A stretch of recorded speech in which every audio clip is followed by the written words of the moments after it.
Bonjour. Et bonjour, comment ça va? Ça va? Et toi, Julien, ça va? Ça va très bien. Ah, Alors, super. euh, voilà. Alors, je pense que les personnes vont se connecter. Je vois qu'il y a Mylène également. Il y a des avatars virtuels. Je vois Florian qui apparaît avec... voilà, voilà, donc c'est rigolo. Alors,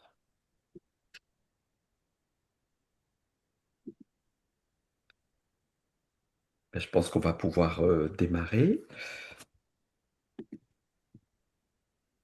On va démarrer. Donc, en fait, je lance l'enregistrement, c'est bon. Il y a tout ce qu'il faut. Alors, Mylène est avec nous, Antonia est avec nous. Est-ce qu'il y avait Thomas aussi qui voulait nous rejoindre? Je ne sais pas s'il y avait... Hop, bien. Ben, écoutez, on va démarrer. Je vais partager l'écran. Hop, on va faire une petite présentation rapide de la formation. Et après, ben, l'idée, c'est de rentrer dans un échange avec les questions que vous pourriez avoir. Euh, Donc, bienvenue à tout le monde. Bonjour, j'espère que vous entendez bien. Et l'objectif donc de cette présentation, c'est de vous exposer un petit peu en quoi consiste donc notre diplôme universitaire Apprendre par le jeu, le DU APLJ, avec donc un autre acronyme qui peut lui être associé qui s'appelle Concevoir un dispositif gamifié. Alors, pourquoi on a deux appellations? Le DU APLJ, c'est son nom historique, on va dire. Et concevoir un dispositif gamifié, c'est le nom de son enregistrement dans France Compétences pour celles et ceux qui souhaitent mobiliser le CPF. Mais en fait, concevoir un dispositif gamifié ou le DU APLJ, c'est en fait la même formation. Voilà, vous avez exactement le même contenu. Voilà, c'est juste le guichet d'entrée qui est différent. Voilà, donc vous avez le guichet par l'université et le guichet par France Compétences. Voilà, qui lui donne deux noms différents pour des raisons administratives, mais c'est bel et bien la même formation. Alors, pour assurer cette présentation, nous sommes donc trois, me semble-t-il. Je ne sais pas si Thomas est avec nous. Donc, il y a d'une part Antonia du service formation continue et Mylène qui est notre responsable études et qui va vous répondre sur tous les aspects que vous pourriez avoir sur les, les aspects administration, le fonctionnement éventuellement de la plateforme LMS qu'on utilise et plein d'autres aspects administratifs, éthiques que vous pourriez vous poser concernant cette formation. Donc, Antonia, Mylène, est-ce que vous souhaitez dire un petit mot avant qu'on déroule le plan de la formation? Alors, bonjour à tous. Je suis Madame Cognizny, donc la responsable de la formation continue. Et alors, juste une petite précision, c'est pas Antonia, c'est Caroline Brécourt Oh, qui est avec nous. Alors, Antonia devait peut-être se connecter, mais ce n'était pas sûr. Donc, ce sont les deux collègues hein, qui auront en charge toute la partie, on va dire, inscription, financement du DU à apprendre par le jeu, mais aussi le déroulé de la formation sur l'assiduité de la formation, ce que j'expliquerai juste après. Caroline aura en charge donc la session 1, c'est-à-dire ce qu'on appelle la session la plus longue, mais ça, je pense que Julien vous fera un petit point là-dessus. Et Antonia aura en charge les personnes qui seront inscrites sur la session plus courte, c'est-à-dire les gens qui sont un peu plus experts en la matière, qui aura lieu de janvier à juillet. Voilà. Euh, Me concernant, alors je ne sais pas si on parle tout de suite si je rentre tout de suite dans le vif du sujet, Julien, si tu souhaites faire une première petite présentation en amont oui, ou je pas. peux dérouler d'abord la présentation juste qui présente un petit Voilà, peu c'est ça. l'information, mais slide D'accord. par slide, on peut s'arrêter Ok, et si Caroline ou toi souhaitez apporter des précisions, vous prenez très la bien. parole. et Ceci. comme ça, on rentre dans le détail. On Et peut fonctionner désolé, comme ça. Caroline, Oui, de coucou Julien, je et pense que Antonia. tu ne m'as pas entendu tout à l'heure, je sais pas, je me suis connectée, je dis coucou Julien, mais voilà, je suis présente effectivement. Et oui, maintenant, je vois le nom en plus qui Voilà. s'affiche. Bon, ben Bonjour, ça marche. moi Ah ben, aussi, ben hein, voilà, tu il y a vois. Antonia Antonia, aussi. ouais, je Ah suis là ben voilà, aussi. bah, Bonjour à tous. Bonjour. voilà, comme ça, on est au complet. Bon, ben On est très au bien. complet sur l'équipe FC, en tout cas. C'est sûr. Bon, Voilà. ben, ça marche. Eh ben, écoutez, on y va. On enchaîne avec la présentation. L'objectif étant de répondre à toutes les questions des participants pour savoir comment vous vous positionnez dans le cadre de cette formation. Alors, le but en fait de ce DU, c'est de vous amener à exploiter en fait le potentiel du jeu à des fins qui s'écartent du seul divertissement, c'est-à-dire faire passer des messages, dispenser des entraînements, permettre aussi d'exploiter le jeu comme un moyen de collecter des informations, des données, de jouer avec des bases de données. Bref, vous avez différentes approches possibles. Alors, les applications, au départ, l'INSPE, historiquement, c'est la formation des professeurs, des écoles et dans tout le continuum qui va de la maternelle jusqu'à l'enseignement supérieur. Mais ce qui s'est passé, c'est que ce DU, en fait, a suscité des intérêts qui vont au-delà de la sphère de l'éducation. Et donc, nous avons des acteurs de la santé, du recrutement, de l'innovation, des porteurs de projets, du marketing, des personnes qui viennent des milieux administratifs. Bref, nous avons tout un ensemble des juristes également. Donc, nous avons tout un ensemble de personnes qui viennent d'horizons différents et nous les accueillons avec plaisir, d'autant plus que ça enrichit énormément les sessions de formation avec donc ces regards croisés qui permettent donc de donner des perspectives assez intéressantes pour finalement creuser les interrogations, les questions qu'on peut avoir autour de cette façon d'instrumentaliser le jeu. Parce que quand on dit instrumentaliser le jeu, c'est bien ça l'objectif de cette formation, c'est savoir comment utiliser le jeu, qu'il soit existant ou pas, pour pouvoir servir donc un propos utilitaire. Et donc, attention, j'insiste bien là-dessus, notre objectif, c'est pas de faire de vous des serious game designers dans le sens où on n'est pas là pour, euh, même si on l'évoque dans la formation, même si on en parle un petit peu, nous, qui compte, c'est vraiment la manière dont vous allez opérer la séance ludopédagogique, c'est-à-dire comment vous allez introduire, animer, débriefer une séance ludopédagogique. Quelles sont les techniques inhérentes à ça? Comment vous exploitez les expériences de jeu vécues par les utilisateurs? Donc, on est vraiment dans une approche anthropocentrée, c'est-à-dire orienté vers l'humain, vers la manière d'opérer de la médiation, si vous voulez, plus que sur les aspects technocentrés, c'est-à-dire comment on utilise un casque de réalité virtuelle, comment on le log avec un socket et compagnie. Voilà, c'est moins ça notre partie, même si on peut aborder le sujet et dans la mesure du possible répondre à des questions dans ce sens. Mais le cœur de la formation, c'est vraiment la médiation par le jeu. Voilà. On insiste bien là-dessus pour que vous sachiez à quoi vous attendre dans le cadre de cette formation. Alors, le programme. Donc, le programme, de manière assez rapide, vous avez, comme l'a dit Mylène, deux sessions. Les deux sessions vont contenir le même programme, c'est-à-dire 120 heures d'enseignement, qui s'opère quasiment en distanciel à 100%. Ça peut être du 100% distanciel si vous en faites le choix. Néanmoins, on attire votre attention sur le fait que nous organisons euh, fin janvier, chaque année, une game jam, c'est-à-dire 3 journées, 2 journées et demie exactement, dédiées en fait à la réalisation d'un jeu sérieux avec d'autres personnes qui vont arriver de profils différents, qui font partie du DU, ou pas, et qui vont être challengés pour participer donc à une thématique dont on ignore le contenu à l'avance. Et tout ça, ça sert en fait l'idée de savoir bah, qu'est-ce qu'il faut faire pour concevoir un jeu. Il y a l'écoute client. Ah, il y a quelqu'un qui a le micro ouvert. Attendez, je vais gérer ça. Hop, voilà, voilà. Normalement, on ne devrait plus avoir de son parasite. Et donc, cette Game Jam, en fait, si vous voulez, donne lieu à une rencontre avec une soixantaine de participants. Ah oui. Ah, il y a encore un micro ouvert.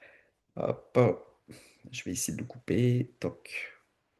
Bon, le micro a dû être coupé par la personne elle-même. Voilà. Donc, cette Game Jam est le seul moment où, si vous voulez, vous avez du présentiel. Tout le reste du temps, nous sommes connectés depuis chez nous, en distanciel, avec l'idée que ça puisse ouvrir la possibilité à des personnes qui ne sont pas basées sur la région de Lille de participer à la formation. Et c'est ainsi que cette année, nous avons accueilli des personnes qui viennent de la Martinique, de la Réunion. Les années précédentes, nous avons eu des personnes qui venaient, par exemple, de Abu Dhabi. Donc, vous voyez, en fait, c'est la seule condition, c'est de pouvoir se connecter aux heures de cours. Donc, attention au décalage horaire et attention également au fait que vous parliez bien français, que vous compreniez bien le français. Voilà, c'est les deux conditions pour lesquelles on reste vigilant, parce que si vous comprenez pas les cours ou si ça tombe pendant la nuit pour vous, bah, évidemment, ça va pas être confortable, même si on offre la possibilité d'enregistrer donc nos cours de manière à ce que vous puissiez les consulter en mode asynchrone, le cas échéant. Mais c'est plus une solution de dépannage que une solution qui doit être pour vous une solution durable. C'est-à-dire si pour vous, vous allez vous dire, mais moi c'est pas grave, je vais suivre tous mes cours en différé, ben, vous loupez en fait les occasions ben, d'échanger avec les autres membres de votre promo, de poser vos questions en direct, d'exposer vos propres problématiques de projet, etc., etc. Donc soyez bien vigilants sur ça. Alors ensuite, nous avons deux sessions. Une session qui démarre au mois d'octobre et qui se termine au mois de juillet. Et puis une deuxième session qui démarre en décalé au mois de janvier et qui se termine également au mois de juillet.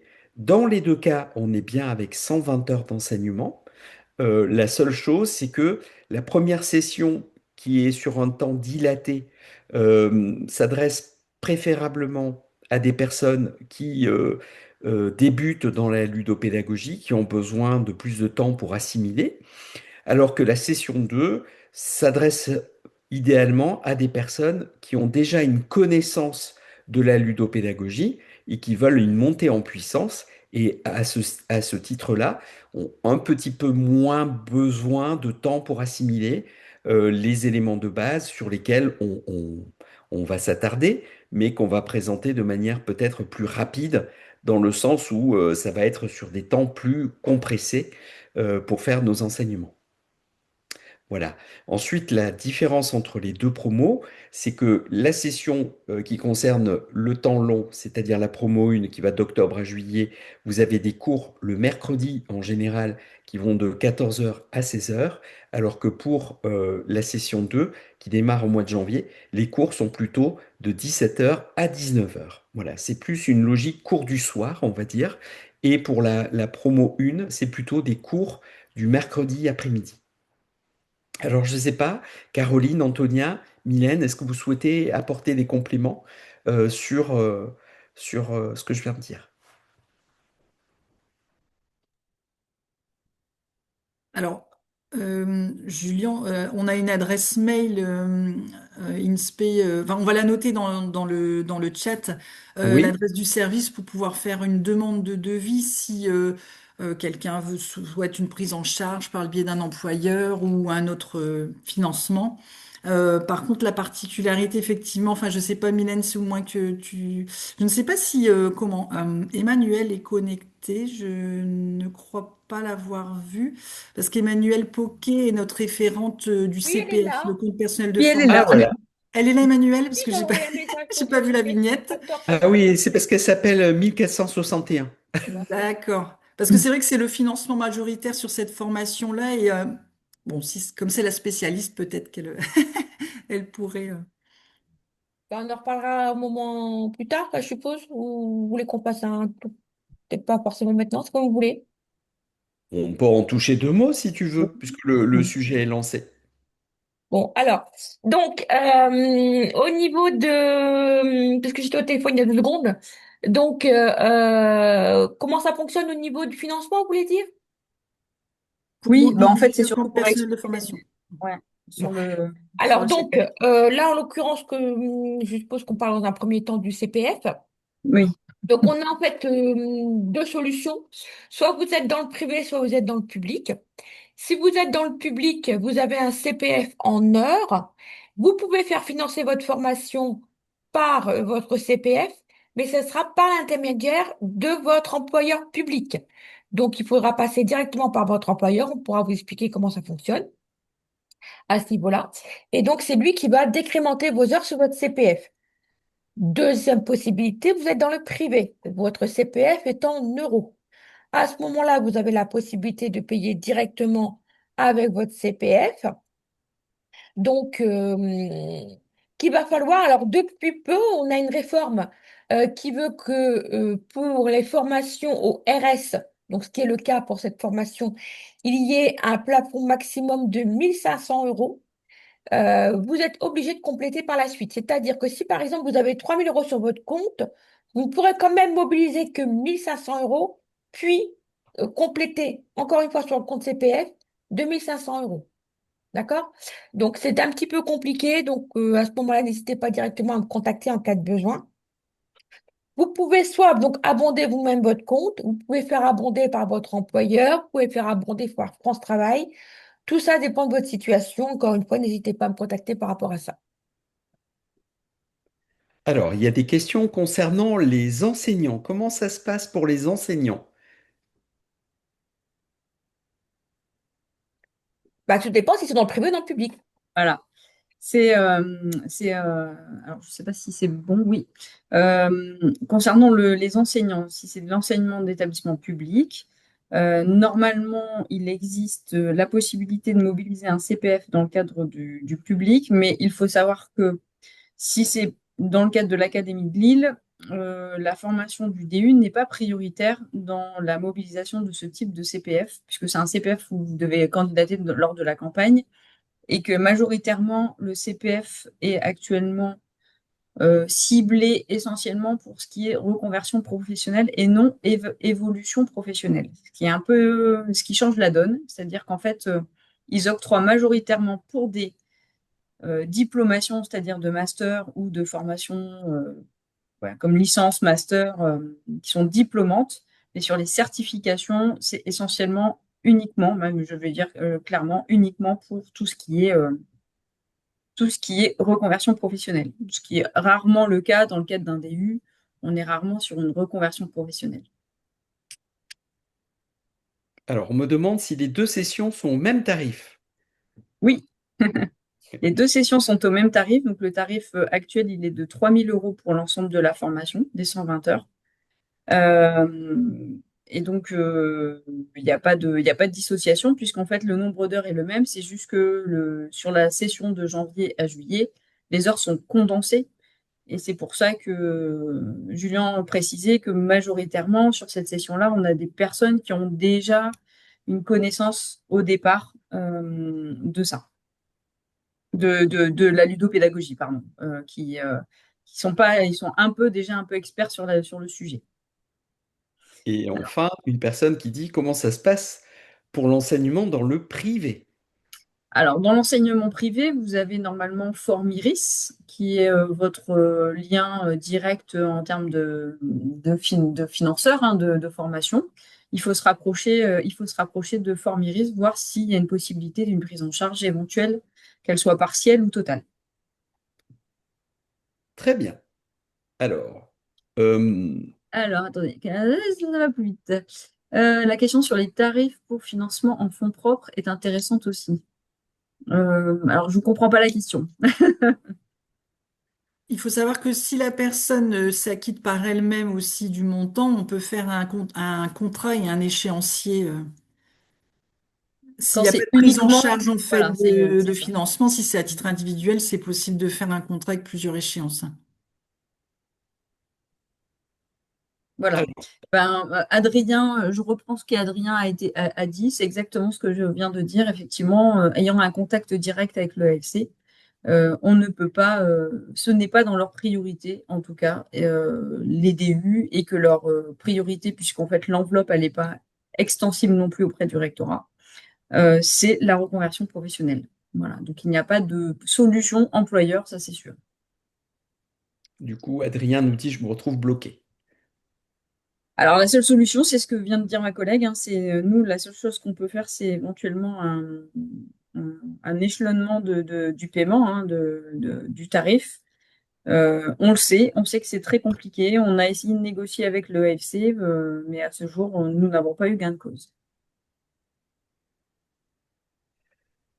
Ok, très bien. Bon, mais on enchaîne. Alors, euh, il y a des questions concernant les calendriers. Je vais y revenir, ne vous inquiétez pas. Donc, j'enchaîne pour dire que les places sont limitées à 15 personnes par session. C'est un souhait d'ordre pédagogique, c'est-à-dire qu'en fait, on souhaite instaurer, malgré le distanciel, une certaine forme de convivialité, et on pense que ça passe par des sessions qui sont en petit nombre. Donc 15 personnes par session, ça nous semble être la bonne jauge au regard donc des sessions précédentes, puisque nous atteindrons l'année prochaine donc les 10 ans de cette formation qui avait été lancée en 2017 initialement. En ce qui concerne donc les profils, à qui s'adresse cette formation? Donc c'est les professionnels de l'enseignement, secteur de la santé, manager, chef de projet, porteur de projet, des acteurs de la santé, évidemment, on l'a dit, mais on n'est pas fermé. On a des personnes qui viennent de milieux complètement différents. On a des gens qui viennent du juridique, des gens qui viennent de l'administratif. On a eu également des personnes qui travaillaient pour l'animation, des éducateurs spécialisés, des personnes qui sont référents handicap, des personnes qui travaillent dans des syndicats. Bref, voilà, c'est vraiment à titre indicatif qu'on vous donne cette liste, mais ne vous sentez pas exclu si vous ne vous retrouvez pas dans cette liste-là. En fait, ce qu'on a comme dénominateur commun, c'est des personnes qui souhaitent utiliser le jeu comme médiation, et cette formation vient, dans le cadre d'une formation continue, enrichir la palette des compétences que vous avez déjà dans un métier. C'est-à-dire, par exemple, un, un pompier qui nous dirait, voilà, dans le cadre de mon métier, je souhaiterais rajouter l'approche ludopédagogique pour faire telle et telle chose. Voilà, donc c'est souvent vu comme étant un élément complémentaire, même si on accueille parfois des personnes qui nous disent, j'ai envie de me reconvertir dans la ludopédagogie. Pourquoi pas? Mais c'est souvent quand même une activité connexe qui vient renforcer donc un métier de base. Voilà, donc il faut le préciser. Alors, qui peut s'inscrire dans cette formation?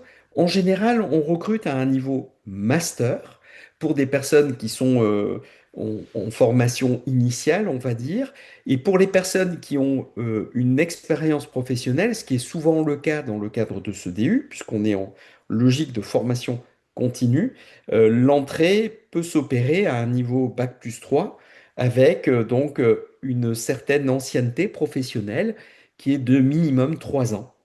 Voilà, et on a vraiment tous les âges. Donc la moyenne d'âge dans cette formation est d'à peu près 40 à 45 ans.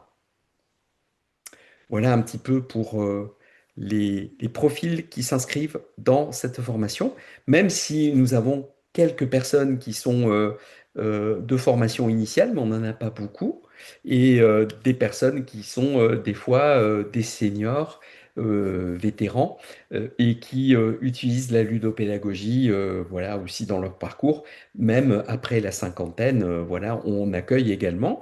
Mais c'est vrai que on a souvent des personnes qui sont situées dans la quarantaine. Ça constitue, on va dire, la majorité des personnes qui s'inscrivent dans cette formation. Au niveau donc comment dirais-je, des quatre piliers de compétences qu'on travaille à travers cette formation, c'est vraiment en fait la ludopédagogie qui est au cœur évidemment de notre centre d'intérêt. C'est sur ça qu'est basée la formation, c'est-à-dire l'emploi du jeu dans un parcours pédagogique avec donc des jeux qui peuvent être existants ou pas, c'est-à-dire des jeux qu'on peut soit détourner par les usages, soit des jeux qu'on peut aussi modifier pour des besoins pédagogiques, avec l'idée d'opérer une médiation par le jeu, c'est-à-dire médier, ça veut dire donc faire le lien entre l'expérience vécue et, euh, et la compréhension des messages, des contenus pédagogiques qu'on cherche à transmettre.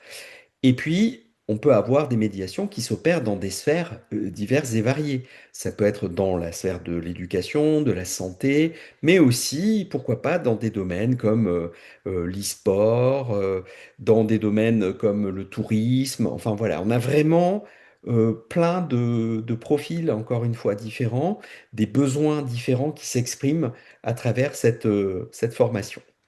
Ensuite, il y a la notion d'intégration qui est aussi prise en compte, et c'était l'aspect qu'avait souligné France Compétences, c'est-à-dire qu'il y a des personnes qui n'ont pas besoin d'aller jusqu'à du jeu sérieux, mais qui ont besoin d'injecter du ludique pour fluidifier en fait leur process. Et là, on parle plutôt de gamification.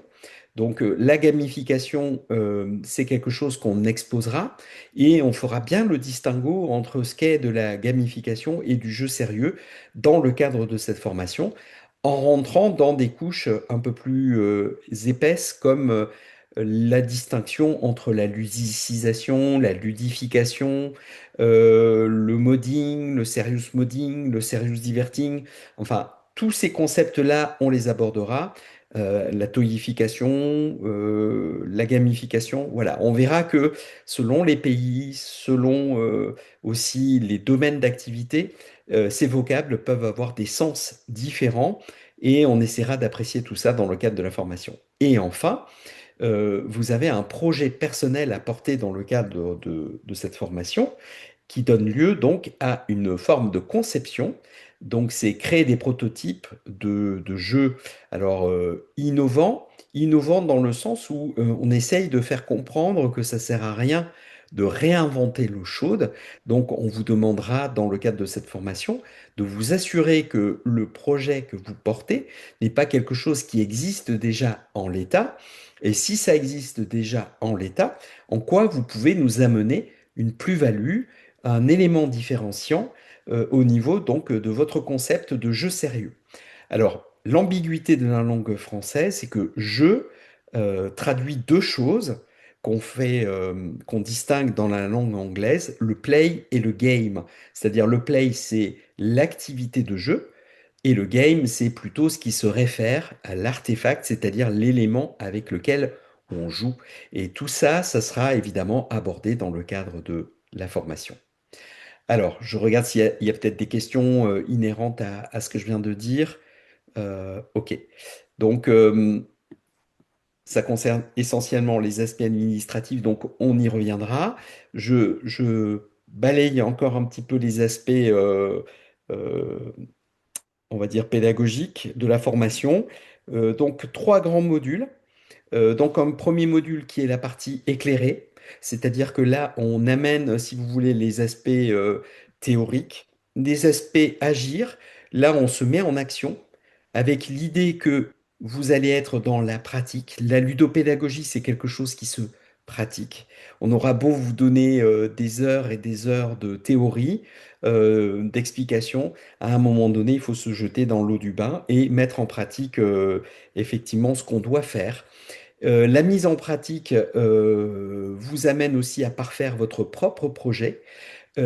Souvent, les personnes qui font ce DU arrivent avec un projet, avec une vision de leur projet, et ce projet se transforme au fur et à mesure qu'on avance dans nos différents modules.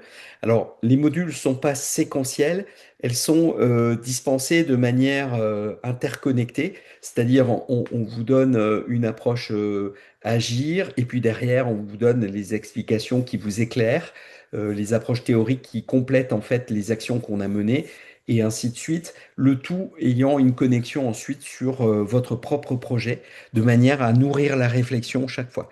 Donc tout ça est interconnecté, même si ça peut donner l'impression que c'est un, un processus séquentiel dans le graphique que vous avez sous les yeux. Non, le tout se répond en permanence, mais vous avez donc les volumes d'heures ici qui sont proposés. Vous avez 48 heures de théorie, en gros 48 heures d'action, de mise en pratique, et puis ensuite vous avez 24 heures d'explication dédiées à vos projets, avec dans ce lot aussi du temps qu'on appelle du coaching, c'est-à-dire que vous avez chacun 4 heures que vous pouvez allouer donc à du mentorat, c'est-à-dire des personnes qui vont suivre en particulier votre projet à vous, parce que ça va peut-être pas intéresser l'ensemble de la promotion. Et donc, c'est pour ça que ces heures-là sont fléchées pour vous spécifiquement. Voilà un petit peu la philosophie dans sa grande majorité, avec donc les points qui sont ici détaillés. Donc le module 1 éclairé, donc c'est introduction aux sciences du jeu, qu'est-ce qu'un jeu sérieux, évolution historique, etc. Mais sachez que les cours sont nourris par la recherche. C'est-à-dire que vous avez des acteurs de terrain, vous avez des chercheurs, vous avez des praticiens et ils viennent vous faire les retours terrain, les retours de la recherche, les retours qui constituent en fait des expériences donc vécues et qui vont venir nourrir en fait les cours, les modifier. C'est pour ça que d'une année sur l'autre, en fait, on voit une évolution permanente des cours qui vous sont proposés. Ensuite, le module 2, ça va concerner en fait la mise en pratique concrète, c'est que vous serez amené à faire de la classe renversée, vous serez amené à faire des séances ludopédagogiques, vous serez amené aussi à organiser les rencontres du DU Apprendre par le jeu, c'est-à-dire faire venir un orateur et, et organiser donc un cycle de conférences sur une thématique qui vous est propre, en lien avec le jeu évidemment, et qui viendra, nous l'espérons, vous aider à nourrir la réflexion sur votre projet personnel. Et enfin, vous avez la Game Jam aussi qui constitue un moment fort en fait de, de ce module donc Agir. Enfin, le projet personnel, et ça j'insiste lourdement là-dessus, c'est quelque chose qui doit transparaître dès votre inscription dans le DU, c'est-à-dire que on retient en priorité les candidatures qui ont déjà formulé un projet plus ou moins établi, mais qui arrive avec une demande. C'est-à-dire quelqu'un qui nous dit je viens dans votre formation parce que j'ai envie de découvrir la ludopédagogie. C'est bien, mais c'est encore mieux si on a quelqu'un qui nous dit je viens dans le cadre du DU parce que j'ai un besoin concret qui est le suivant. J'ai des enfants diabétiques, j'aimerais leur faire comprendre comment mieux gérer leur maladie à travers un objet ludique.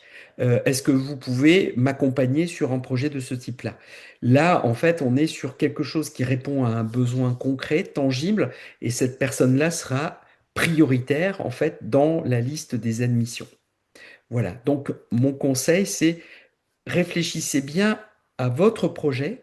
Le projet qui n'est pas forcément finalisé dans le cadre du DU, on peut être un moment de passage dans votre processus de maturation de votre projet, puisque nous, on est bien dans l'idée de vous aider à concevoir un prototype et pas forcément un produit finalisé.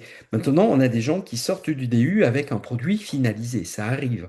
On n'est pas qui peut le plus, peut le moins. Mais nous, notre ambition, durant la soutenance finale, qui va être l'élément qui va déterminer votre acceptation du diplôme, il est quand même basé sur le fait de nous présenter au minimum un prototype qui aura été évalué par vos soins et qui aura fait l'objet donc d'une réflexion nourrie avec donc un argumentaire qu'on vous apprendra à construire dans le cadre de la formation.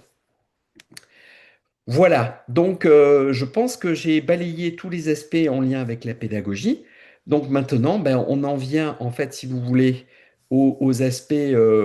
Alors ça, c'est des exemples de projets, voilà, qu'on peut voir. Donc il y avait des jeux qui ont été basés sur l'autisme, etc., sur des applications qui apprennent à faire lire comme Corneille. Bref, on a vraiment des projets qui sortent de la formation avec des concepts divers et variés. On est autant ouvert à des approches numériques que des approches analogiques. Donc numérique pour tout ce qui est application, jeux en ligne, jeux qui s'opèrent en mode distanciel, par exemple, et puis des jeux analogiques, jeux de cartes, jeux de plateau, et puis des jeux hybrides qui combinent les deux avec par exemple des escape games qui intégreraient à la fois des aspects analogiques et des aspects numériques, pourquoi pas. Voilà. Donc, on est vraiment ouvert à toute approche. Alors, les tarifs, pardon, ça c'est une fiche qui a été erronée, qui n'est plus d'actualité. En fait, aujourd'hui, on en est à des tarifs qui sont sur un tarif unique de 3 000 euros. Les tarifs hors éducatif et secteur éducatif n'existent plus. Par contre, et là je vais laisser la parole donc aux personnes compétentes, il y a donc des systèmes d'aide qui vous permettent donc de réduire la tarification dans le sens où vous pouvez peut-être bénéficier d'une prise en charge individuelle en fonction de votre profil. Et là, je vous laisse la parole donc euh, Mylène, Emmanuel, Caroline et Antonia.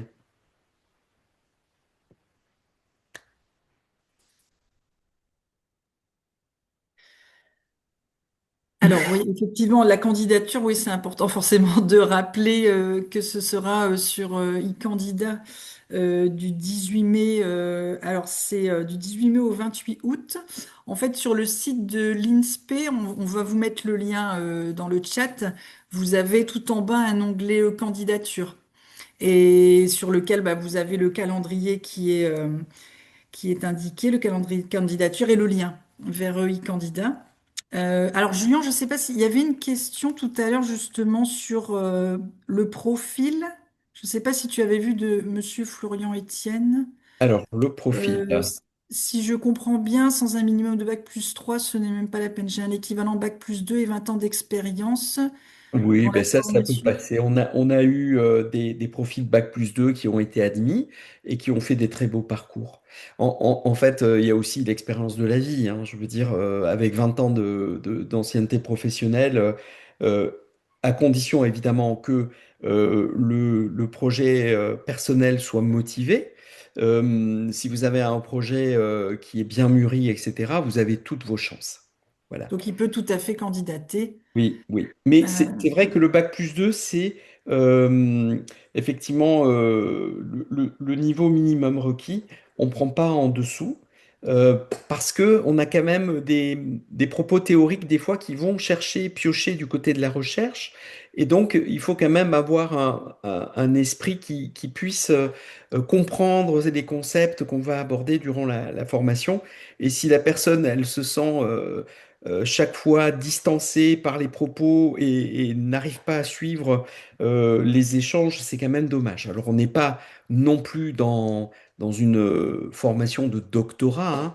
Je vous rassure, on n'est pas là pour former des chercheurs, mais comprendre des concepts clés qui viennent nourrir la ludopédagogie est important pour ensuite pouvoir les mettre en pratique. Voilà, c'est pour ça qu'au départ, on avait ouvert la formation à un niveau bac+5 pour avoir une fluidité dans les échanges.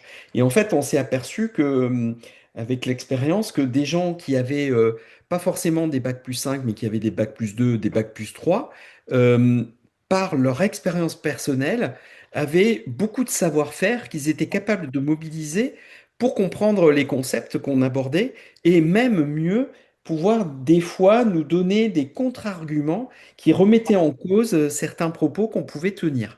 Et donc, c'était intéressant d'avoir comme ça des retours de terrain qui venaient conforter, nourrir la réflexion. Voilà, donc vraiment, on essaye d'être le plus ouvert possible. Mais en fait, si on est sélectif, c'est surtout sur la nature du projet, plus que par le niveau de diplomation. Juste pour compléter, pour revenir par rapport au financement, on va dire on- il va y avoir quatre grandes catégories. Il va y avoir justement, alors soit s'il y a des personnes demandeurs d'emploi, on peut éventuellement faire une demande de devis via Keros, c'est le logiciel France Travail.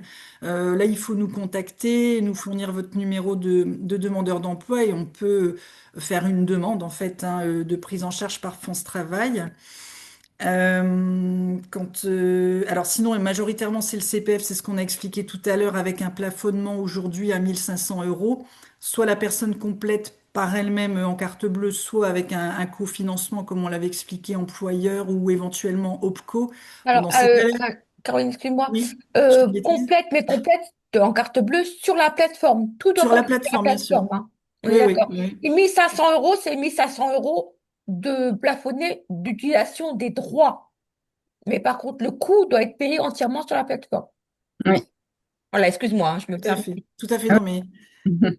et effectivement, après, comme on l'avait évoqué également, bon, en financement individuel, on peut faire un contrat avec un paiement échelonné. Et oui, et si vous êtes, comment dire, salarié, voilà, d'une entreprise, nous, on peut vous fournir un devis. Alors des fois, il y a des fonds propres. Il faut voir avec votre service formation ou ressources humaines s'il y a un financement sur les fonds propres de l'entreprise, en dehors du CPF, ou des fois c'est possible. Nous, on peut vous fournir un devis, le programme, et voilà. Donc en tout cas, on va vous remettre Enfin, moi, je vous ai mis quand même l'adresse mail de notre service sur lequel vous pouvez nous faire une demande de devis, ou vous avez notre numéro de téléphone si vous avez des interrogations, surtout sur le financement ou même sur la candidature en elle-même. Voilà, je ne sais pas si mes collègues veulent compléter avec d'autres choses. Alors moi, je vais compléter sur la partie assiduité, parce que ça, c'est important quand même de le dire dès le départ de cette formation, comme le disait Julien, hein, sur l'idée d'être présent majoritairement sur les temps de visio qui sont mis en œuvre, et non pas d'être que sur des temps de différé, puisque à partir du moment où vous êtes sur un financement, qu'il soit France Travail, employeur, OPCO, CPF, vous avez une contrainte dite d'assiduité. Ça veut dire quoi? Ça veut dire que nous, quand on va vous accepter en formation à travers ces financements, nous sommes redevables auprès du CPF et notamment de la Caisse des dépôts de faire remonter ce qu'on appelle des heures prévisionnelles du DU. Donc là, on est sur des heures prévisionnelles de 120 heures. Et nous devons faire remonter également des heures réalisées à la fin du CPF que vous avez mobilisé, même s'il y a eu un cofinancement de votre part. Ça veut dire que pour la majorité d'entre vous, vous aurez une feuille d'assiduité à faire remonter chaque mois auprès de notre service, que nous, on mettra à disposition soit des OPCO, soit de la Caisse des dépôts, soit de France Travail en fonction des demandes. Euh, alors, la difficulté, en tout cas, la particularité, je ne veux pas dire la difficulté, mais la particularité de ce parcours, c'est qu'il est totalement à distance. Cela veut dire que ce que vous allez déclarer sur vos feuilles de d'émargement vont être contresignés par le responsable de parcours. Ça, ce sera la nouveauté de cette rentrée, c'est que votre responsable de parcours, donc Julien, devra conforter l'idée que vous étiez bien présent. Parce que il y a deux choses. L'ensemble des cours sont déposés sur ce qu'on appelle un Moodle, mais ce Moodle ne suffit plus aujourd'hui à pouvoir réellement attester auprès des différents financeurs de votre présence. Donc on aura un double contrôle d'assiduité à ce niveau-là. Alors là, je ne vais pas vous expliquer la démarche du Moodle, etc. Ça se fera dans un second temps quand vous serez, pour les personnes qui seront retenues sur le parcours. Nous aurons un autre temps de présentation de cette partie-là.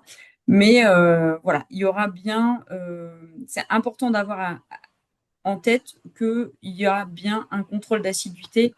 Et je pense que Emmanuel Poquier, qui travaille sur le CPF, pourra vous conforter sur l'idée que c'est extrêmement important puisque les financeurs aujourd'hui sont très regardants sur les fonds publics qui sont donnés. Et donc, tout fonds public donné donne en contrepartie voilà, un contrôle de la réalisation de cette formation. Absolument.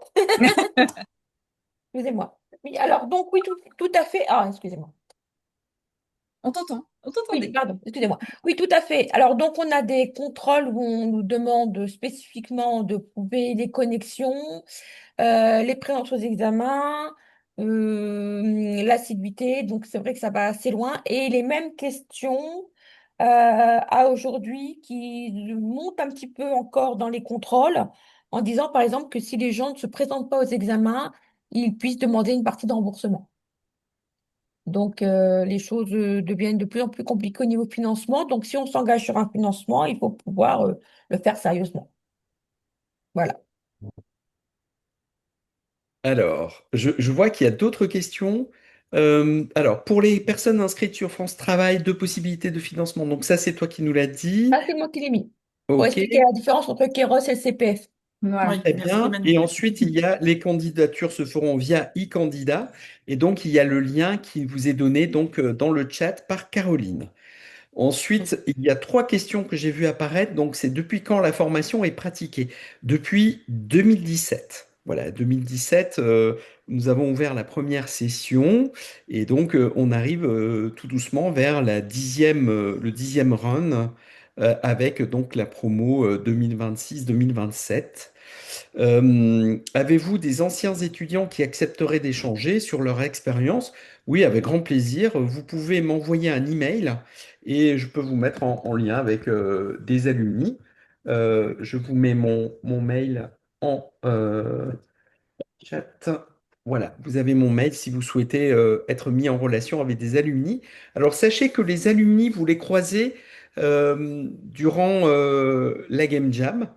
Donc ça c'est un temps fort. Et puis ensuite, vous en avez beaucoup sur les réseaux LinkedIn.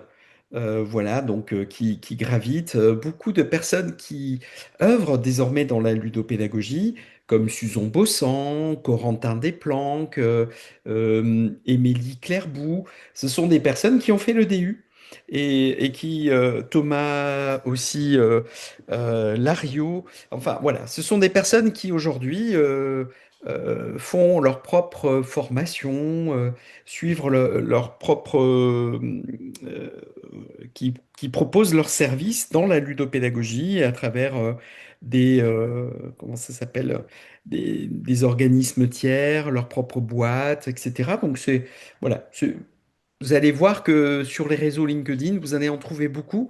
Et on a dû à ce jour former, si je ne me trompe pas, près de 200 personnes à la ludopédagogie depuis qu'on a ouvert nos portes. Alors ensuite, en ce qui concerne le nombre de travail personnel à fournir, c'est la question de Julien. Alors je ne vous cache pas que le travail personnel, il est au moins d'une centaine d'heures, hein. Prévoyez ça, c'est-à-dire on vous demande de quoi? Il y a un cahier des charges sur le dispositif à produire, un cahier des charges concernant le séquençage de votre activité. Ensuite, il faut prototyper. Ensuite, il faut aller le tester sur le terrain. Il faut consigner les retours. Il faut nous en faire part dans le cadre des rencontres qu'on opère au sein de la formation. Bref, prévoyez à peu près une centaine d'heures pour votre travail personnel, si on veut être à peu près confortable sur le travail à remettre. Quelle est la part du e-learning, nous demande Myriam. Donc le e-learning, en fait, on est quasiment à 100%, hein. C'est-à-dire on est sur du distanciel synchrone tous les mercredis, et puis on a des plots de cours qui sont regroupés. On aura bientôt le nouveau planning qui apparaîtra. Vous l'aurez avant le 18 mai pour que vous sachiez à quoi vous engager avant de vous inscrire. Mais sachez que vous avez une majorité de cours qui s'opèrent en distanciel. Je peux vous montrer, si vous voulez, le planning de cette année. Comme ça vous donnera une idée du volume d'heures et de leur ventilation tout au long de l'année. Je pense que ça sera plus parlant qu'un long discours.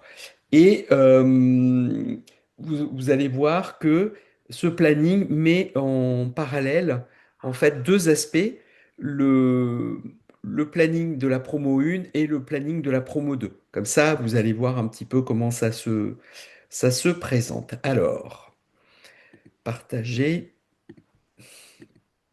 Voilà donc le planning. Alors, pour la promo 1, la pré-rentrée, donc en tenant compte en fait des décalages liés aux années qui se suivent, c'est pas exactement le 8 octobre que vous aurez votre pré-rentrée, mais ça sera la date approchante. Si vous voulez, la matrice, la structure de la formation reste à enfin, quelques exceptions près exactement la même. Vous ajustez les mercredis en conséquence pour 2027 et vous allez retomber sur vos pieds. Donc la pré-rentrée s'effectue pour la promo 1 début octobre. Ensuite, vous avez 3 journées pleines qui ont lieu du 20 au 22. Alors, cette première session, elle a pour but de vous faire monter en puissance sur la compréhension de la ludopédagogie, de comprendre ce qu'est un jeu sérieux, à quoi ça se réfère, d'où ça vient, des mises en pratique. Voilà. Donc là, on commence un petit peu votre acculturation. Ensuite, vous voyez, pour la session 1, vous avez les cours donc les mercredis de 14 heures à 16 heures qui s'opèrent de manière synchrone. C'est en couleur chair, ici sur le diagramme. Et ensuite, vous avez début décembre un autre plot de 3 journées pleines pour votre acculturation à la culture ludique et vidéoludique. Alors ça paraît bizarre quand on le dit comme ça, mais en fait c'est super important. Si on veut faire de la ludopédagogie, ben, il faut savoir jouer. Donc on va vous acculturer aux jeux et aux jeux vidéo pour que vous sachiez effectivement de quoi il en retourne. Et puis ça va être des cas concrets que vous allez ensuite pouvoir analyser pour pouvoir en faire des détournements dans le cadre de séances ludopédagogiques. Ensuite, on arrive donc aux fêtes de Noël et on arrive avec la session 2 qui fait son entrée début janvier. Début janvier, la session 2 démarre avec des cours plutôt du soir, vous voyez, de 17 heures à 19 heures. Et puis on arrive donc sur le même plot pour la session 2 d'acculturation à ce qu'est le Serious Game. Et nous avons une Game Jam qui s'est tenue du 22 au 24 janvier. Ça sera probablement la même période pour la session 2026-2027. Et là, vous êtes tous réunis. Donc ça veut dire que si on a 15 et 15 personnes, ça fait 30 personnes de la promo et 30 personnes qui viennent de l'extérieur, que vous connaissez pas, qui sont pas du DU. Le tout pour pouvoir vous permettre donc de vous confronter aussi à des personnes extérieures et ne pas fonctionner en vase clos. Ensuite, bah, vous avez vos cours qui se poursuivent les mercredis aux horaires que je vous ai indiqués. Et vous avez ensuite le démarrage du projet qui démarre officiellement début février. Donc, ce sont vos projets personnels avec l'idée donc que vous allez démarrer sur une journée pleine pour pouvoir euh, vous organiser au mieux. On vous expose les livrables attendus, les cahiers des charges, etc. Et puis la méthodologie pour pouvoir opérer ces projets personnels. Ensuite, vous avez des cours qui touchent à plein de domaines, hein, que ce soit les aspects didactiques, ludopédagogiques, juridiques, marketing. Euh, Vous avez aussi des personnes qui viennent vous exposer en fait des cas concrets. Et puis, vous avez ensuite donc l'acculturation aux aspects ludiques et vidéoludiques pour la session 2. Le mois de mars, vous avez des cours plutôt intensif côté session 2. Vous voyez, vous êtes ici en train de rattraper les plots de cours de manière à vous retrouver au même niveau que le cours de la promo 1, que les cours de la promo 1. C'est-à-dire que mi-mars, les deux promos avancent à l'équilibre, sont au même niveau de connaissance. Et après, vous avez les rencontres du DU Apprendre par le jeu qui ont lieu fin mars, début avril. Que sont ces rencontres?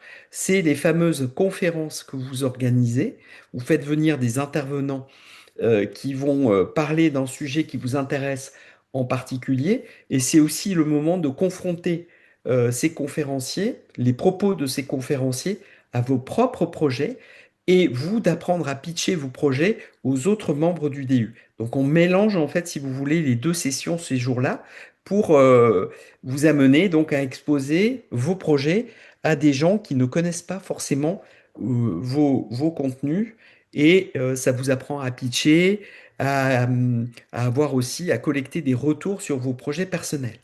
On continue ensuite avec des cours durant lesquels vous serez aussi amené à faire des soutenances blanches pour vous entraîner aux, aux sessions de soutenance qui auront lieu fin juin et jusqu'au début juillet. Et puis, à ce moment-là, tout début juillet, vous aurez terminé votre formation, vous aurez soutenu votre projet personnel et si tout va bien, ben, vous serez normalement diplômé à ce stade-là ou en voie de l'être, puisque pour des raisons administratives, on attend début septembre pour vous divulguer vos résultats, sachant que on peut avoir des sessions de rattrapage pour les personnes qui n'auraient pas été tout à fait au point pour la session de juillet au niveau de leur projet personnel. Voilà un petit peu le déroulé de la formation. Vous voyez, avec beaucoup de temps synchrone, beaucoup de distanciel, juste la game jam qui s'opère en présentiel. Et vraiment, vraiment, dans le cas où vous ne pouvez pas venir à Lille pour faire la session de la game jam, vous serez invité à essayer de trouver une autre game jam qui se tient près de chez vous ou en mode distanciel, puisque c'est aussi le mois de janvier, la Global Game Jam, et c'est l'occasion pour vous de trouver une game jam alternative si vraiment vous ne pouvez pas faire autrement. Mais c'est quand même un moment important parce que ce temps présentiel, c'est aussi un moment qui soude les promos entre elles, qui permet aussi donc de créer une certaine complicité entre les membres du DU. C'est pour ça qu'on y tient. Voilà un petit peu pour le planning.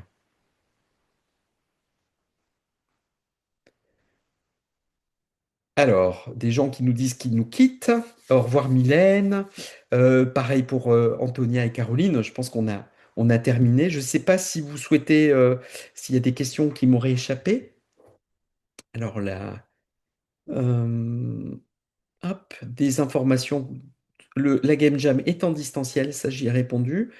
Voilà, vous avez eu votre réponse.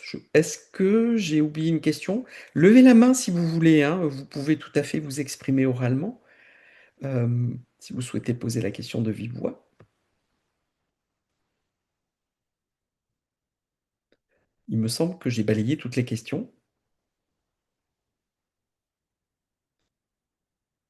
Bon, bah écoutez, si je vois pas de main levée. Ah, Myriam. Myriam a une question. Oui, bonjour. Merci de me permettre de pouvoir m'exprimer à l'oral.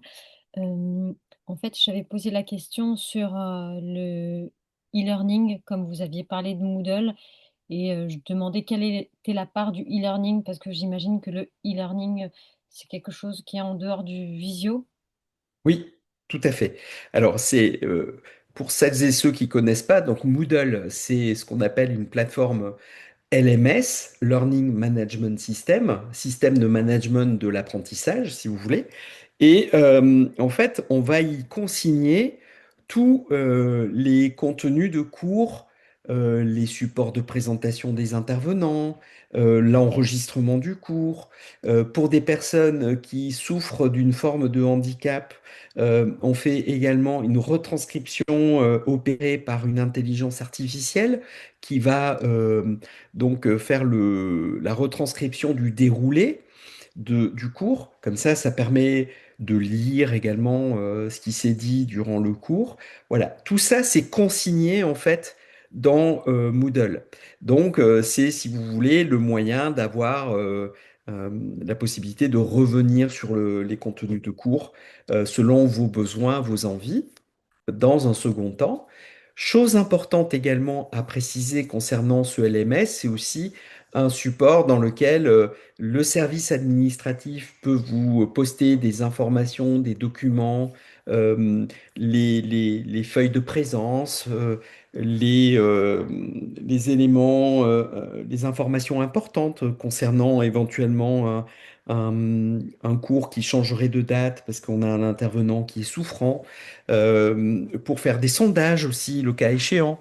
Voilà, si vous avez des questions, des interrogations, vous pouvez communiquer via le LMS.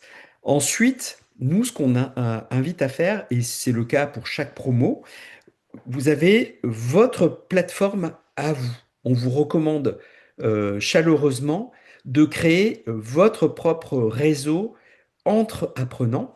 Donc ça peut être un Discord, ça peut être un groupe WhatsApp, Facebook, ce que vous voulez, où les apprenants échangent entre eux sans que ce soit porté à la connaissance des membres du DU. Euh, Pourquoi? Parce que vous avez peut-être des choses que vous avez envie de vous dire. Tiens, dans ce cours, j'ai pas compris telle et telle chose. Est-ce que quelqu'un pourrait me l'expliquer?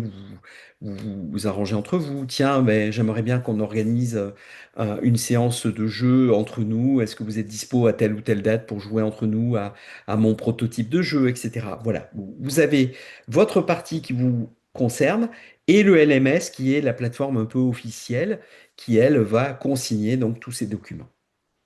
Est-ce que ça répond à votre question, Myriam? Oui, totalement. Je vous remercie. Et j'ai une question additionnelle. Est-ce que je peux me permettre de la poser aussi? Oui, bien sûr. Et après, on Euh, donnera la parole à Maxime. Bien sûr, je vous remercie.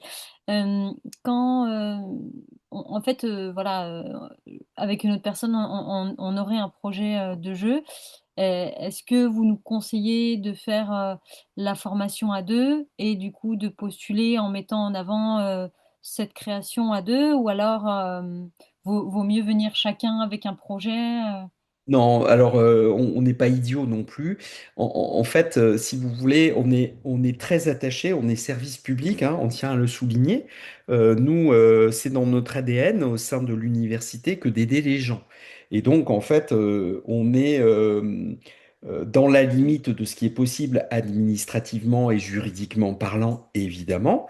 Et par rapport à ce qui a été voté en conseil, par rapport à ce qu'on peut faire dans le cadre de cette formation, il est tout à fait possible d'envisager que vous souteniez à deux pour présenter un projet, mais par contre, ça sera deux soutenances distinctes. C'est-à-dire, vous, par exemple, vous soutenez d'abord pour votre propre compte à vous, même s'il s'agit du même projet, et la seconde personne soutient dans un deuxième temps. Alors, on vous fait passer l'une après l'autre, de manière à ce qu'on ait, pour les membres du jury, une continuité dans la compréhension de votre projet.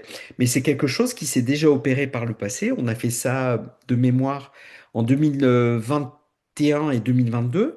On avait deux personnes qui se sont associées parce qu'ils avaient vu, alors ça s'est pas fait en amont, mais c'est en cours de DU qui se sont rendus compte qu'ils travaillaient sur un sujet qui était très proche, qui consistait à vouloir associer l'intelligence artificielle à leur séance ludopédagogique. Et plutôt que de faire deux projets distincts, ils ont préféré associer leurs forces pour être plus à même de travailler le projet.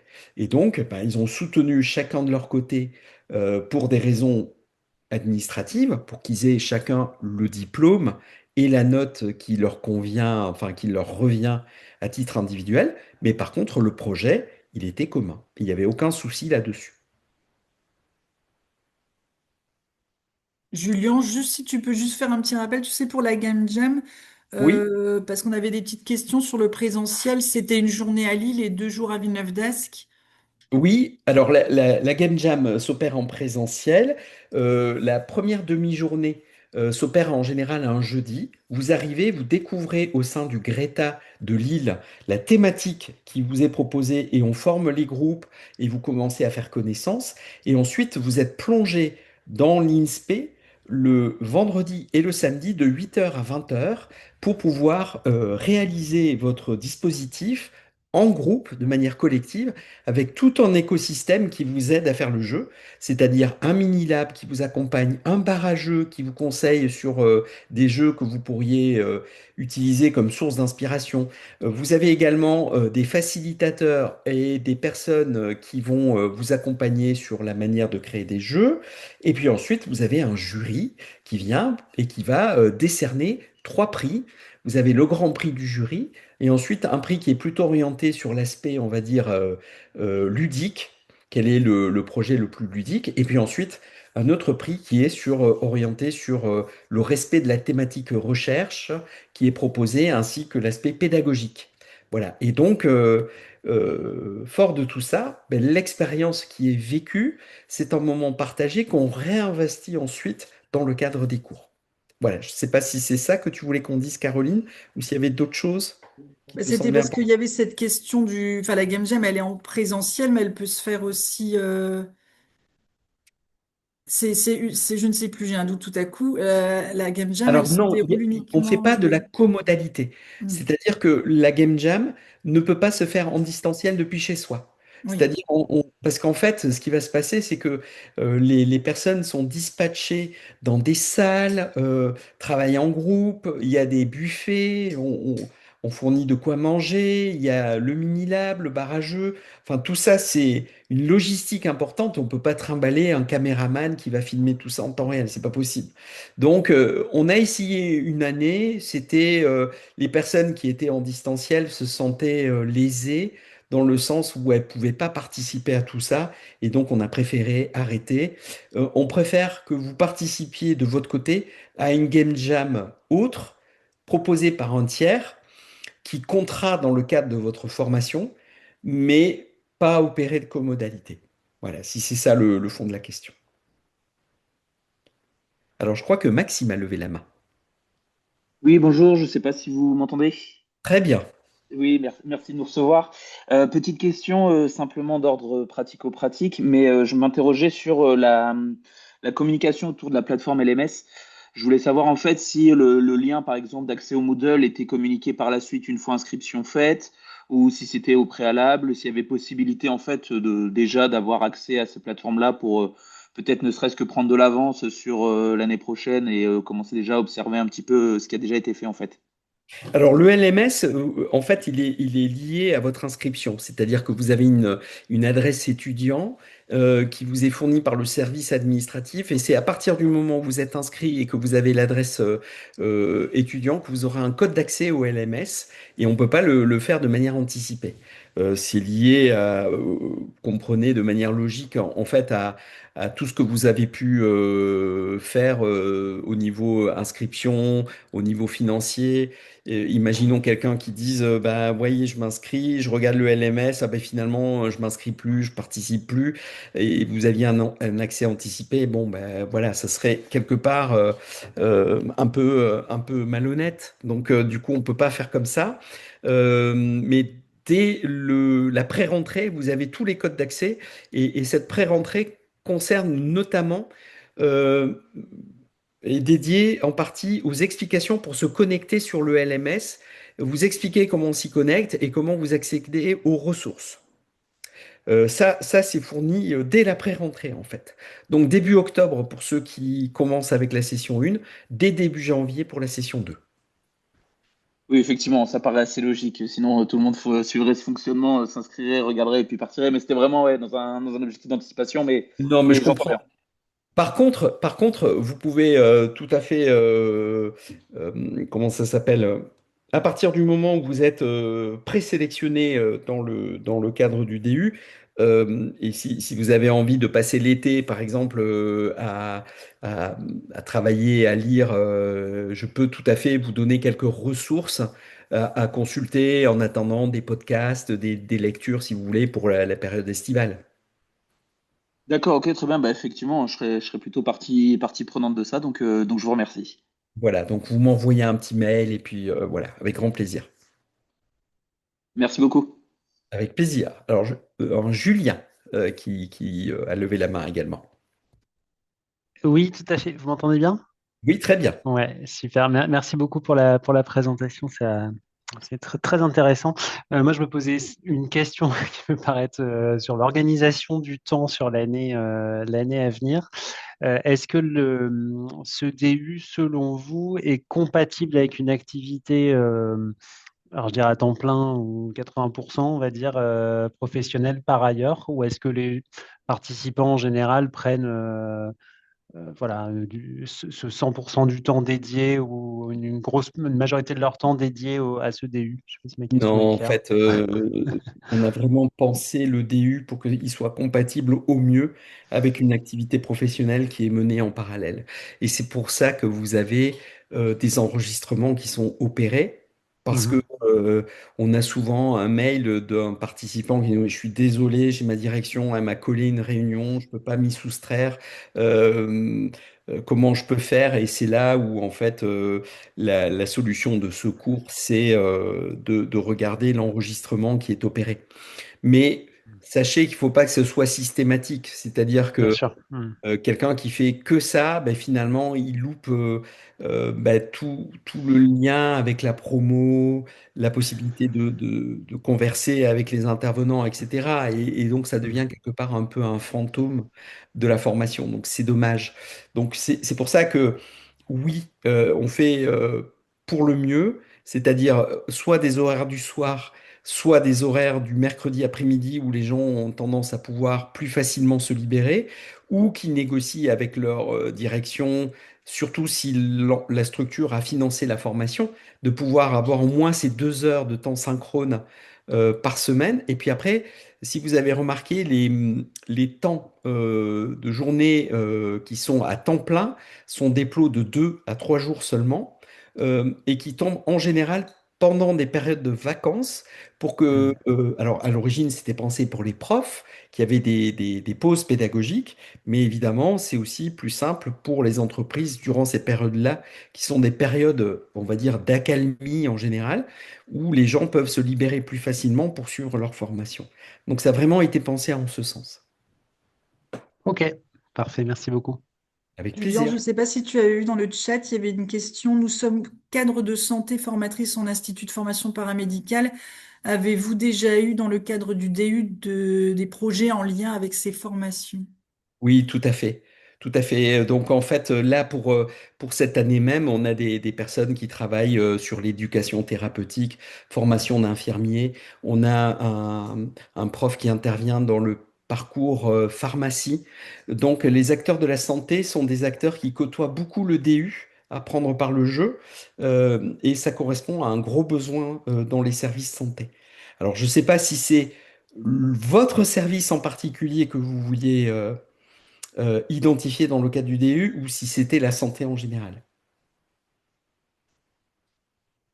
Voilà. Oui, alors bonjour.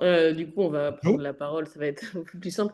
En fait, nous, on est formatrice plus auprès des étudiants en soins infirmiers. Là, il y a une grosse réingénierie qui va être mise en place à partir de la rentrée prochaine. Et on a identifié finalement deux grands axes de besoins autour de deux thématiques qui pourraient être en transversal. Et c'est voilà, ce qui nous a animés un petit peu pour suivre ce DU. Et la question qu'on se posait, en fait, on travaille dans la même équipe, on va probablement avoir nos DU qui vont être financés à 2 années d'intervalle, Mhm. une cette année, la collègue l'année suivante. Et notre idée, ce serait malgré tout de commencer à élaborer ensemble, puisqu'en fait, on travaille pour notre structure et nos étudiants, et d'avoir peut-être quelque chose qui se complète par la suite. Tout à fait.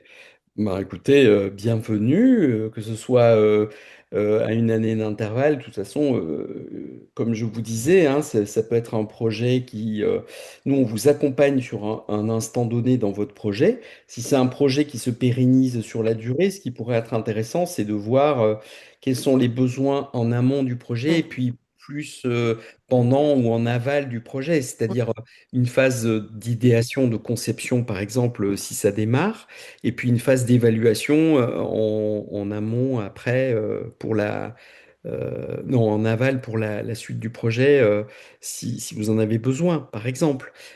Ça peut être aussi un correctif, une nouvelle itération du projet au regard des enseignements qu'on a sur les retours qui ont été recensés sur le terrain. Ouais, ok. Mm. Très Voilà. bien, merci. Donc, mais tout ça, c'est à construire. Oui, oui. Alors, Julien a levé la main. Alors, je ne sais pas si c'était la même question que tout à l'heure.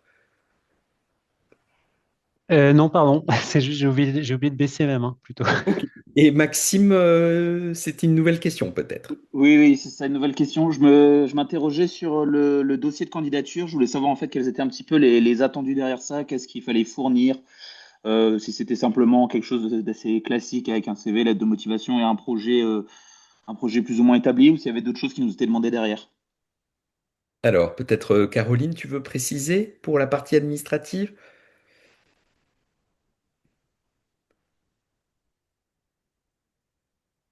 Alors, ton Je remets micro. le micro. Oui. Sur le site de l'INSPE, effectivement, dans la rubrique candidature, alors logiquement, alors, je vais retourner voir, mais ça doit être CV, lettre de motivation, enfin le parcours un petit peu forcément, les diplômes, l'expérience professionnelle, un peu la candidature, je dirais, classique. Antonia, je ne sais Oui, je pas pense si que tu veux c'est ajouter quelque exactement chose, je ça. suis en train d'aller voir. C'est Si assez vous êtes sur le classique, site hein. de l'INSPE, rubrique candidature, hop, est-ce qu'il est précisé? Non, c'est vrai que là, c'est pas Pas certaine précisé. on ait les documents précis, mais c'est ce que tu disais, effectivement. CV, lettre de motivation C'est ça, les et diplômes, diplôme. l'expérience. Voilà, rien de plus, je pense. D'accord. Et Alors, du coup, à travers du coup la lettre de motivation, c'est expliciter cette notion de projet. On est bien d'accord, hein, parce que exactement, c'est ça. Après, Julien, oui, qu'est-ce Oui, qui, qu'est-ce enfin, qui est comme c'est toi attendu? qui étudies les Ouais. candidatures, qu'est-ce que tu conseillerais Alors, dans de la lettre de développer sur motivation, le profil ou... voilà, éviter les lettres de motivation laconiques, hein, c'est-à-dire, j'en ai vu des comme ça, des très courtes, hein. Je suis intéressé par la ludopédagogie, merci de m'accepter dans votre formation. Ça, déjà, ça part à la poubelle, parce qu'on connaît rien de la personne, elle nous a rien raconté, et, euh, et on se dit que si elle est laconique comme ça dès le départ, on va avoir du mal à construire quelque chose pour la suite de la formation. Donc, ce qui est important, c'est dévoilez-vous un petit peu, dites-nous quel est votre parcours, pourquoi vous vous intéressez à la ludopédagogie, est-ce que vous avez déjà eu des expériences sur le sujet, et puis racontez-nous aussi dans votre parcours, qu'est-ce qui vous a amené à être intéressé par la ludopédagogie? Est-ce que c'est parce que vous êtes convaincu de ça, parce que vous avez eu des expériences sur le sujet, parce qu'on vous en a parlé, parce que voilà, quelle est cette rencontre qui s'est opérée avec la ludopédagogie? Et enfin, le projet. Donc, détaillez-nous vos besoins. Vous pouvez très bien être quelqu'un qui n'aime pas jouer, mais vous avez vu le potentiel de la ludopédagogie auprès des publics auxquels vous souhaitez vous adresser. Et donc, vous vous dites, mais oui, mais il faut que je le mette en œuvre parce que je pense que c'est la solution qui va peut-être fonctionner dans mon cas. Voilà, une retranscription honnête vaut mieux qu'une proposition malhonnête où vous nous diriez j'adore la ludopédagogie, je mange la ludopédagogie nuit et jour, et enfin vous n'avez pas de projet, donc c'est un peu sec. Vous voyez? Donc faites pas des louanges pour faire des louanges, hein, c'est pas le but, mais racontez-nous qui vous êtes et pourquoi vous en avez besoin de cette ludopédagogie. D'accord, très bien. Et j'en profite du coup, une dernière question. J'ai déjà en fait eu l'occasion de vous avoir en cours, Monsieur Alvarez, dans le cadre du Master Math sur un module dédié à ça. C'est justement ça qui m'a fait en fait revenir par vous parce que je souhaitais approfondir ce point. Oui. Est-ce que potentiellement en fait le DU va vraiment apporter une profondeur à ce qui avait pu être abordé dans le cadre de ce Master Math ou c'est plutôt avoir dans une continuité et l'élaboration personnelle d'un projet? Là, on est quand même sur un volume de 120 heures, hein, donc on va quand même aller. beaucoup dans l'épaisseur, approfondir, hein. Dans le cadre du Master MEF, on était sur une initiation. Là, l'idée, c'est de ressortir quand même avec une diplomation qui reconnaît votre capacité à opérer de la ludopédagogie et faire de la médiation par le jeu. D'accord, très bien. Bah, c'est un peu l'idée que je m'en faisais, donc je vous remercie. Je vous en prie. Après, il n'est pas rare d'avoir des personnes qui font, par exemple, un master et le DU en parallèle, dans l'idée de faire, par exemple, une thèse et ils veulent que leur thèse soit colorée sur les aspects médiation par le jeu. Et donc, comme ils veulent un peu les deux et qu'il n'existe pas de master orienté ludopédagogie à ce jour, à part un peu peut-être le master de Paris 13, mais qui est très axé sur le jeu au sens large et le jeu libre notamment, ils viennent compléter un petit peu leurs besoins de cette manière-là. Donc, vraiment, on a de tout, hein. On a beaucoup de personnes qui sont joueuses dans l'âme et qui bricolent avec notre DU.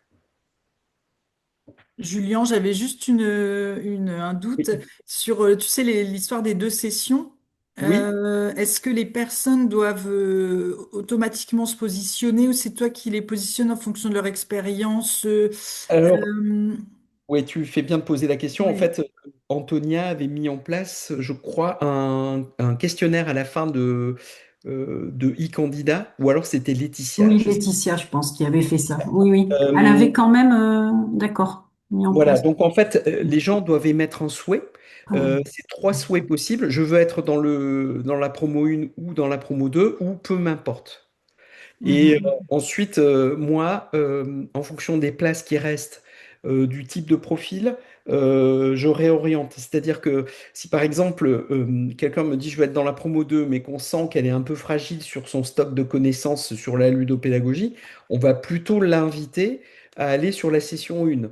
Maintenant, si la session 1 est pleine et déjà fournie, on va dire à la personne, on vous conseillerait peut-être de candidater pour l'année suivante. Parce que la session 2, ça va peut-être être un peu juste pour vous. Et après, libre aux personnes de dire, je veux quand même être dans la session 2 ou la session 1, parce qu'on est entre adultes. Donc, c'est un conseil. Voilà. Et nous, on établit en fait un classement. C'est-à-dire qu'on va dire, les personnes en tête de classement ont plus de chances, évidemment, d'être admises dans les sessions qu'elles souhaitent. Et après, on a des personnes qui peuvent switcher. Par exemple, une personne qui nous dit, je suis classé premier en session 1 et troisième en session 2, par exemple. Elle peut dire, je préfère la session 2, même si je suis classé troisième, et ça libère une place pour la session 1, et on fait remonter la liste d'attente, et ainsi de suite. Voilà, donc on a des avis, on émet des avis par le classement, et après, libre aux personnes de dire si elles veulent malgré tout se positionner dans telle ou telle session, en fonction aussi de contraintes externes, hein, l'emploi du temps, Mhm. les contraintes familiales ou professionnelles, enfin voilà. Après, les personnes peuvent revenir vers toi si elles ont un doute par rapport à leur profil. Oui, bien sûr. Voilà, pour. Bien sûr.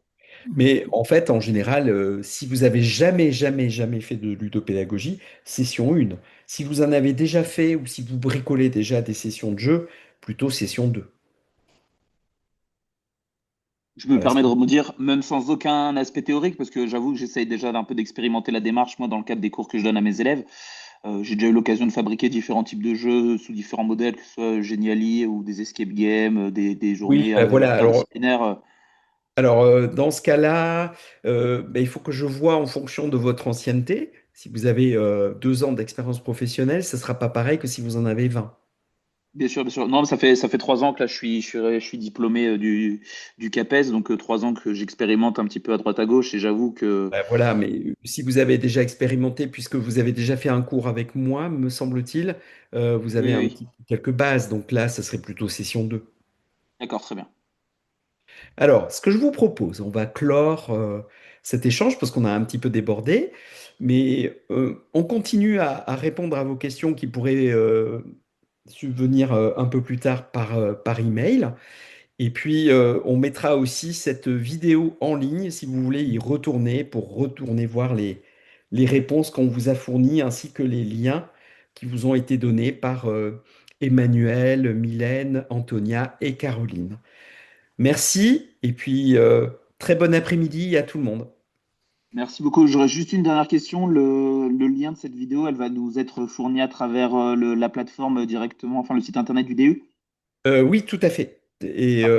Par les réseaux LinkedIn. Et puis après, vous pouvez aussi m'écrire si jamais je vous redonne mon email. C'est julien.alvarez@univ-lille.fr. Et comme ça, vous pouvez me recontacter si vous n'arrivez pas à retrouver le lien. Voilà, mais elle va être très rapidement mise en ligne dans la semaine d'ici mercredi au plus tard. Parfait, merci beaucoup. Et Avec plaisir. je À me très permets, bientôt. n'hésitez pas à noter notre adresse mail également, hein, du service formation continue parce qu'on est là pour répondre à vos questions, hein, s'il y en Je a viens de le encore. remettre à l'instant, Tonia, Ah bah tu très fais bien bien. de le. Super, comme ça, je vous donnerai le lien de la vidéo. Et comme ça, si des personnes vous le demandent, on peut On leur peut le transmettre. rejoindre également. Je la Ok. transmets aussi aux personnes qui veulent des renseignements, parce qu'il va y en avoir de plus en plus au fur et à mesure qu'on se rapproche des délais de candidature. Et à ce moment-là, on peut les renvoyer sur l'échange qu'on vient de faire. Très Merci bon, beaucoup. Bonne fin de très journée. bon après-midi, merci. À Merci. bientôt. Bonne journée. Au revoir. Bonne journée.